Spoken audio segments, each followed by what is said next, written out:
Hello students. अब मैं बताने जा रहा हूँ कल टेस्ट के लिए क्या क्या इम्पोर्टेंट है। तो अभी तो ये चैप्टर आपको समझाना है मुझे पूरा। उससे पहले ये वीडियो में मैं आपको बता दूँ कि बायोलॉजी के कौन कौन से क्वेश्चन इम्पोर्टेंट हो सकते हैं। बायोलॉजी में जो इससे पहले वाला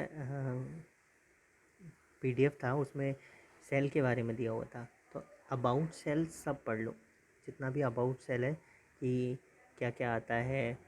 सेल सेल के डिस्कवरर कौन है, कब कब डिस्कवर हुई, फिर सेल के अंदर न्यूक्लियस मिला, प्रोटोप्लाज्म किसने डिस्कवर किया। तो ये सब सेल के बारे में, इन सब को बहुत ध्यान से पढ़ लो। उसके बाद क्वेश्चन आते हैं जैसे ये स्ट्रक्चर ऑफ सेल। ठीक है, अब मैंने अलग से आपको एक क्वेश्चन दिया है कि draw the diagram of cell. तो इस तरह से डायग्राम बनाना शुरू करो। देखो जैसे मैं डायग्राम बना रहा हूँ, सेल इस तरह से बनाना शुरू कर सकते हो। ठीक है, ये हमारी सेल हो गई। सेल में या बाहर की तरफ ये सेल वॉल हो गई। ठीक है, ये सेल मेम्ब्रेन हो गई, बीच में न्यूक्लियस हो गया, वैक्यूल हो गया और बाकी ऑर्गेनल्स हो गए। तो आपको सेल बनाने के अगर डायग्राम बनाने को आता है तो आप डायग्राम इस तरह से बनाएंगे। इजी तरीका है। बाकी ऑर्गेनल्स अच्छे से बनाने हैं, साफ दिखने चाहिए। क्या ऑर्गेनल है कि न्यूक्लियस साफ दिख रहा है, वैक्यूल साफ दिख रहा है, बाकी चीज़ भी साफ दिखनी चाहिए। ठीक है, और उनका नाम ज़रूर लिखना है साथ में। ठीक है, नेमिंग ज़रूर बहुत ज़रूरी है। फ्लैगिंग, डायग्राम की फ्लैगिंग ही इम्पोर्टेंट होती है। उससे ही पता चलता है कि आपको कितनी नॉलेज है डायग्राम की। ठीक है, कॉपी मत करना, बिना कॉपी किए करना। शुरू करते हैं अपना आज की वीडियो का जो टॉपिक है। ये ऑर्गेनल्स हैं, इसमें स्ट्रक्चर ऑफ सेल कहते हैं। तो cell is generally composed of 3 basic components. पहला है cell wall, cell membrane, nucleus, cytoplasm. ठीक है, तो अब cell wall and cell membrane दोनों को ध्यान से देखो ज़रा। दोनों चीज़ें हैं। अभी एक क्वेश्चन भी था मेरे पास, एक बच्चा कह रहा था सर सेल मेम्ब्रेन और इनमें डिफरेंशिएशन है। तो देखो इधर सेल मेम्ब्रेन और प्लाज्मा मेम्ब्रेन, ये सेल मेम्ब्रेन है और ये प्लाज्मा मेम्ब्रेन है, और बीच में लिखा है और। इसका मतलब ये दोनों चीज़ क्या है, एक ही हैं, अलग अलग नहीं हैं, एक ही हैं। Plasma membrane is covering of the cell that separates the content of the cell from its external environment। दूसरा है, ये क्या करती है, देखो plasma membrane is covering of the cell. तो प्लाज्मा मेम्ब्रेन क्या करती है, बाहर का एक एनवायरनमेंट बाहर का एक लेयर बनाती है, जिससे अंदर के ऑर्गेनल्स होते हैं सेल के, वो बाहर के एनवायरनमेंट से अलग हो जाते हैं, सेपरेट हो जाते हैं। ठीक है, फिर है it is a living part of cell and it is present in cell of plants, animal and microorganism. यानी अभी जो बात कर रहे हैं हम प्लाज्मा मेम्ब्रेन की, ये दोनों में होती है, प्लांट में भी होती है और एनिमल सेल में भी होती है, दोनों सेल्स में होती है। फिर इट इज़ वेरी थिन, बहुत पतली होती है। डेलिकेट मतलब नाजुक होती है, इलास्टिसिटी होती है इसमें। ये सेलेक्टिवली परमेएबल मेम्ब्रेन है बच्चों। सेलेक्टिवली परमेएबल मेम्ब्रेन क्या होती है, सेलेक्टिव परमेएबल मेम्ब्रेन एक ऐसी लेयर होती है जिसमें से कुछ सेलेक्टेड चीज़ें ही दूसरी तरफ जाती हैं। ठीक है, हर चीज़ नहीं जाती, मतलब हर चीज़ नहीं आती, मतलब जब भी फ्लो होगा तो वो हाई कॉन्सेंट्रेशन से लो कॉन्सेंट्रेशन या लो कॉन्सेंट्रेशन से हाई कॉन्सेंट्रेशन की तरफ होता है। तो ऐसे केसेस में एक लेयर वर्क कर रही है, ये जो लेयर है तो इसे बोलते हैं SPM। ठीक है, सेलेक्टिवली परमेएबल मेम्ब्रेन, SPM। उसके बाद आता है it is composed of lipid and protein. मैंने आपको एक मेम्ब्रेन ऐसे डायग्राम भेजा था ऐसे बना हुआ, कि उसमें इस तरह से लिपिड बने हुए थे, ये फॉस्फोलिपिड्स होते हैं। ठीक है, और नीचे की तरफ भी इस तरह से फॉस्फोलिपिड्स थे, इनमें बीच बीच में कहीं ना कहीं प्रोटीन भरा हुआ था। ठीक है, तो ये जहाँ हम प्लाज्मा मेम्ब्रेन का लॉन्ग ट्यूबनल सेक्शन, क्रॉस सेक्शन देखते हैं, तो उसमें हमें इस तरह से मॉलिक्यूल्स दिखाई देते हैं सेल के। वहाँ पे ये फॉस्फोलिपिड्स होते हैं। ये जितना होता है इसका इसका स्ट्रक्चर ऐसा होता है। ये एक फॉस्फोरस मॉलिक्यूल है और लिपिड इसके साथ में जुड़ा रहता है, और यहाँ पे वाटर मॉलिक्यूल होते हैं जो इस तरह से जुड़े रहते हैं, ठीक है।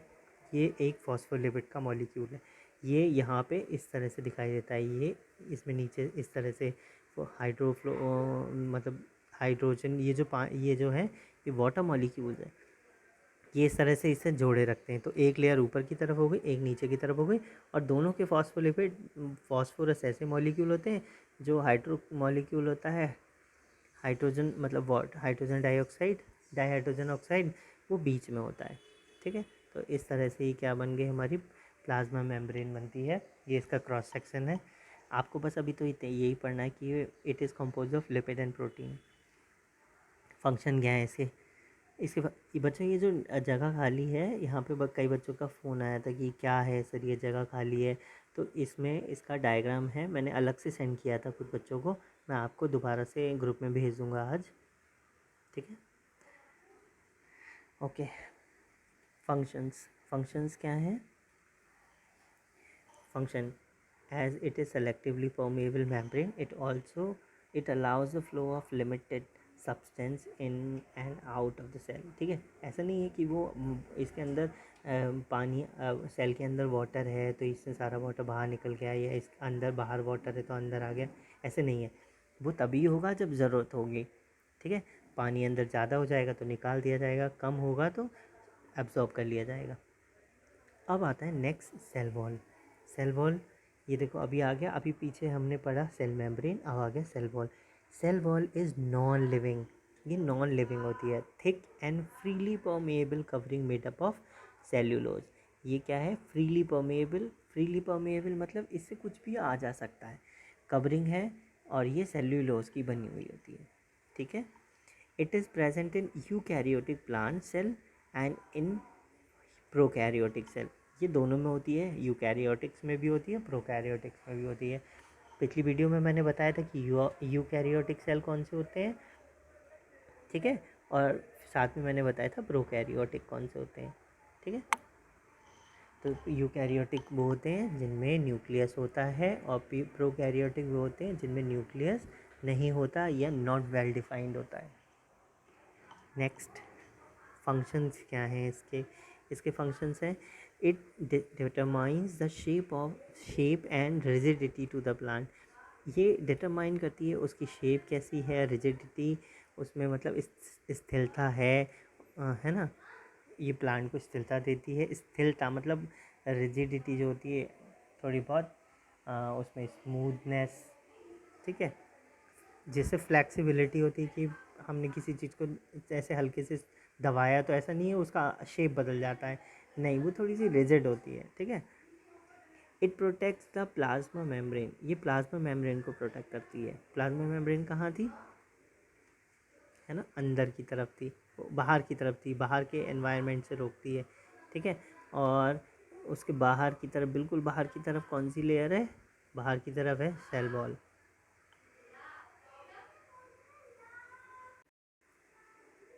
ठीक है। तो इसके लिए हमने बता ही दिया, क्या बता इसके, it protects the plasma membrane, ये प्लाज्मा मेम्ब्रेन को प्रोटेक्ट करती है, ठीक है। कैसे, मैंने बता ही दिया कि जो सेल वॉल होती है ये कहाँ की तरफ होती है? बाहर की तरफ। प्लाज्मा मेम्ब्रेन जो होती है अंदर की तरफ होती है। तो सेल वॉल बिल्कुल बाहर है इसलिए नॉन लिविंग है, और अंदर की तरफ प्लाज्मा मेम्ब्रेन है, ये लिविंग है। ये ही डिसाइड करती है कि क्या आना जाना है बाहर। पर सेल मेम्ब्रेन भी डिसाइड करती है कि जाने देती है, मतलब किसी भी चीज़ को अगर वाटर को उसका अंदर अंदर ज़रूरत है तो वो आने देती है, जब नहीं ज़रूरत है तो नहीं आने देती, ठीक है। पर इससे फ्रीली ट्रांसपिरेशन होता रहता है। इट प्रिवेंट्स डेसिशिएशन और ड्राइनेस इन सेल। अब भाई इसमें वो अंदर ना कि सेल के अंदर वाटर कम हो गया तो वही, ये नहीं है कि वाटर एंटर नहीं होने देगी, तो वो मदद भी ये भी मदद करती है कि सेल ड्राई ना हो जाए, ठीक है।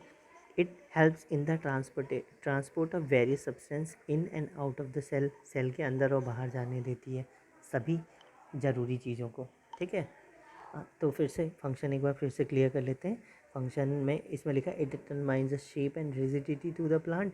इसका मतलब जो सेल होती है उसकी शेप ये डिसाइड करती है, कौन? Cell wall. Cell wall shape define करती है, डिसाइड करती है, और रिजिडिटी देती है। ऐसा नहीं है कि बाहर से कोई चीज़ इस पे ऐसे आए और इसकी शेप बदल गई, नहीं, ये इतनी रिजिडिटी का मतलब होता है, रिजिडिटी को वैसे हम डिफ़ाइन करेंगे कि भाई कोई चीज़ सॉलिड है, कोई बहुत ज़्यादा टफ है कोई चीज़, तो इसे बोलते हैं कठोर।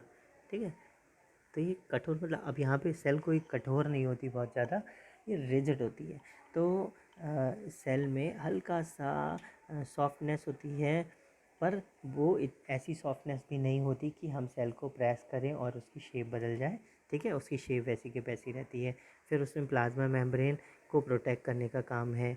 फिर वो ड्राइनेस नहीं होने देती, अंदर सेल को सूखने नहीं देती। ठीक है, और वो बहुत सारे सब्सटेंस का ट्रांसपोर्टेशन में भी मदद करती है। नेक्स्ट आता है nucleus. Nucleus dense and spherical organ. मैंने बताया था कि सेल के अंदर बीच में एक पार्ट होता है जिसे न्यूक्लियस कहते हैं। इसकी डिस्कवरी 1831 में रॉबर्ट ब्राउन ने करी थी। ठीक है, ये इम्पोर्टेंट चीज़ है, इसको याद रखना। तो nucleus is dense and spherical organ. Nucleus is bounded by two membrane both forming nuclear envelope. Nuclear envelope consist में pores known as nuclear pores. मैं बना कर दिखाता हूँ। देखो, ये न्यूक्लियस है और न्यूक्लियस के ये डबल लेयर है इस तरह से। तो न्यूक्लियस के आउटसाइड में इसमें लेयर इस तरह से, ये न्यूक्लियर मेम्ब्रेन है, इसे न्यूक्लियर एनवेलप भी कहते हैं। ठीक है, ये बनी हुई होती है एंडोप्लाज्मिक रेटिकुलम से, इस तरह से होती है। ठीक है, और ये जो पोर्स दिख रहे हैं इन्हें न्यूक्लियर पोर कहते हैं। ठीक, तो न्यूक्लियस क्लियर हो गया, ये न्यूक्लियस है। इस न्यूक्लियस के अंदर इस तरह से क्रोमेटिन थ्रेड होता है। ठीक, न्यूक्लियस बन गया। The fluid which present inside the nucleus is called nucleoplasm. अब न्यूक्लियस के अंदर जो फ्लूइड होता है उसे न्यूक्लियोप्लाज्म कहते हैं। सेल के अंदर जो होता है उसे साइटोप्लाज्म कहते हैं। Nucleus contain chromosomes and chromosomes contain genes which are the centre of genetic information. ठीक है, तो इसने बताया कि न्यूक्लियस के अंदर होता है क्रोमोसोम। मैंने बताया था क्रोमैटिन थ्रेड होता है, वही क्रोमोसोम होते हैं। ठीक है, मैच्योर होने के बाद वो क्रोमोसोम्स बन जाते हैं। उन क्रोमोसोम्स पर जीन लगे रहते हैं। ठीक है, क्रोमोसोम्स कुछ इस तरह से दिखाई देते हैं। ठीक है, इस तरह से दिखाई देते हैं। इन पर जीन्स लगे रहते हैं, ये जीन्स हैं। जीन्स क्या होते हैं? ये जेनेटिक इन्फॉर्मेशन को एक जनरेशन से दूसरे जनरेशन में ले जाते हैं, तो इन्हें बोलते हैं जीन्स। ठीक है, ओके। अब नेक्स्ट आता है फंक्शन। न्यूक्लियस के फंक्शन क्या क्या हैं? Nucleus controls all the metabolic activities of the cell. Cell के अंदर जितनी भी उपापचयी क्रियाएं हैं उन सबको कौन कंट्रोल करता है? न्यूक्लियस। मतलब जो भी एक्टिविटी होनी है सेल के अंदर उसे कंट्रोल करता है न्यूक्लियस। ठीक है, यहाँ पर न्यूक्लियस का डायग्राम है। It regulates the cell cycle. Cell की साइकिल को भी रेगुलेट करता है। बच्चों, सेल साइकिल क्या होती है? सेल साइकिल बहुत इंपॉर्टेंट है।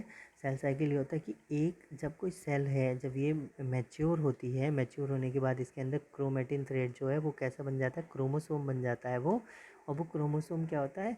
आगे जाके ये न्यूक्लियस जो डिवाइड हो जाता है, और डिवाइड होने ये क्रोमोसोम जो है ये दो में डिवाइड होने लगता है। एक क्रोमोसोम इधर हो जाएगा, एक इधर हो जाएगा, और ये न्यूक्लियस जो है डिवाइड हो जाएगा। इसकी वजह से ये पूरा का पूरा सेल डिवाइड होने लगेगा। अब ये जाके जो एक सेल था, अब वो कितने सेल में डिवाइड हो जाएगा? वो दो सेल बन गई, दो नई सेल बन गई। इसमें नया क्रोमोसोम हो गया, इसमें ये नया क्रोमोसोम हो गया। ये कब होता है? जब सेल मैच्योर हो जाती है, तो वो क्रोमेटिन थ्रेड क्रोमोसोम बनता है। फिर वो क्रोमोसोम डिवाइड हो जाता है दो में, और अलग अलग नए नए न्यूक्लियस में पहुंच जाता है। नए क्रोमोसोम बन जाते हैं तो दो न्यूक्लियस बन जाते हैं। जब दो न्यूक्लियस बन जाते हैं फिर वो अलग हो जाते हैं और एक नई सेल, दो नई सेल बन जाती हैं। ठीक है, ये बोलते हैं, इसे बोलते हैं सेल साइकिल। अब ये वापस फिर से मैच्योर होएगी, फिर वही काम होगा, तो ये क्या बन गया? एक साइकिल बन गया, इसे सेल साइकिल कहते हैं। नेक्स्ट आता है न्यूक्लियस का डायग्राम है ही। ठीक है, nucleus is the store house of the gene, इसमें बहुत मतलब अभी जीन्स भरे रहते हैं, इसमें बनते हैं तो भाई इसी में बने रहते हैं, क्रोमोसोम पे चिपके रहते हैं, इसीलिए स्टोर हाउस भी कहा जाता है। It concern with the transmission of heredity traits from the parent to offspring. Offspring का मतलब होता है बच्चे, मतलब नई पीढ़ी। पेरेंट से नई पीढ़ी में जो जनरेशन, जो जेनेटिक इन्फॉर्मेशन ट्रांसफ़र होती है वो भी किसके थ्रू होती है, न्यूक्लियस के थ्रू। क्यों होती है, क्योंकि न्यूक्लियस में क्रोमेटिन थ्रेड होती है जिसमें क्या होते हैं, जीन्स होते हैं।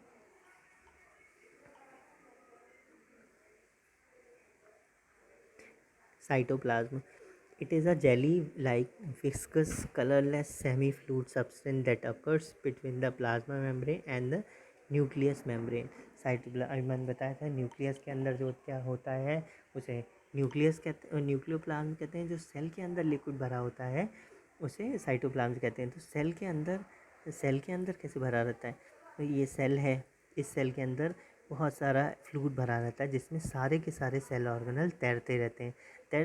इनके सारा का सारा न्यूट्रिशन इसी फ्लूइड से मिलता है। इस फ्लूइड को साइटोप्लाज्म कहा जाता है, ठीक है। और न्यूक्लियस के अंदर जो होता है उसे कहते हैं न्यूक्लियोप्लाज्म।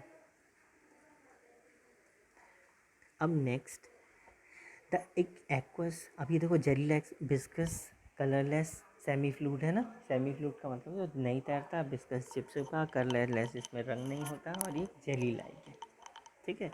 और the aqueous ground substance of cytoplasm is called cytosol that contains a variety of cell organelle and other insoluble water waste produce base products and storage। फिर से पढ़ लेते हैं। The aqueous ground substance of cytoplasm is called cytosol that contains a variety of cell organelles and other insoluble waste products and storage product like starch, glycogen, lipid etc। अभी next ये कह रहा है कि एक्वस ग्राउंड में भी एक substance होता है साइटोप्लाज्म, इसे साइटोसोल कहते हैं। इस साइटोसोल में बहुत सारे सेल ऑर्गेनल होते हैं, और ये भाई जब मैंने बताया था कि उस सेल है और सेल के ऑर्गेनल हैं, तो भाई उसका वेस्ट भी तो इसी साइटोप्लाज्म में आके जाएगा, है ना। तो वो भी क्योंकि ये कहीं से जुड़े तो हैं नहीं, इसी में फ़्लो कर रहे हैं, इसमें फ्लोट कर रहे हैं सेल ऑर्गेनल्स, तो इसी में उसका वेस्ट भी आता है। तो ये एक तरह का स्टोरेज भी है, यहाँ पे स्टार, ग्लाइकोजन, लिपिड सभी चीज़ें स्टोर रहती हैं। इसके फंक्शन क्या है, protoplasm acts as a store of vital chemical like amino acid, protein, sugar, vitamins etc। इसमें ये सब चीज़ स्टोर रहती है। It is site of certain metabolic reaction like glycolysis, synthesis of fatty acids, nucleotides. आपको बस इनके नाम पढ़ने हैं, याद रखना है कि ये हैं क्या, ये मेटाबॉलिक रिएक्शंस है। ये बड़ी क्लास में आपको और डिटेल में मिलेंगे। सेल ऑर्गेनल्स, अब आते हैं सेल के अंदर ऑर्गेनल्स क्या क्या होते हैं, ऑर्गन क्या क्या होते हैं, है ना। तो inside the cell there are different parts of performing different activities to keep the cell alive and functionable। These parts are called cell organelles। They are explained below। ठीक है, मैं इस वीडियो को यहीं पे रोक रहा हूँ। नेक्स्ट वीडियो में मैं बाकी चीज़ें एक्सप्लेन करूँगा। Thank you.